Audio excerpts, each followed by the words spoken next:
मित्रांनो, HDPE pipe म्हणजे काळा गोटा पाईप कशा प्रकारे बनवला जातो ते बघण्यासाठी मी आज कंपनीत आलो होतो. बघू शकता असला काळा गोटा पाईप कशा प्रकारे बनवला जातो. हे जे काळं दिसतंय हे काळे PVC दाणे हे जे बॅग भरून ठेवलं त्यात भरलेले आहेत आणि पलीकडे बघा नारसाळ्यासारखं दिसतंय त्याच्यामध्ये टाकलं जातं. मित्रांनो, हे जे मधला पार्ट दिसतोय त्याच्यामधून त्याला एक शेप दिला जातो, एक नोजल बसून, आणि तो हळूहळू पुढं आणून त्याच्यावर पाण्याचा प्रेशर पाण्याने थंड करून अशा प्रकारे पुढं आणला जातो आणि सिम्पली आपला पाईप बनवून रेडी होतो.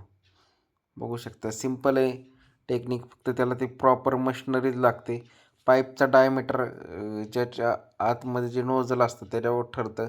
मोठा पाईप पाहिजे तर मोठं नोजल बसवायचं. तर कसं वाटलं तुम्हाला?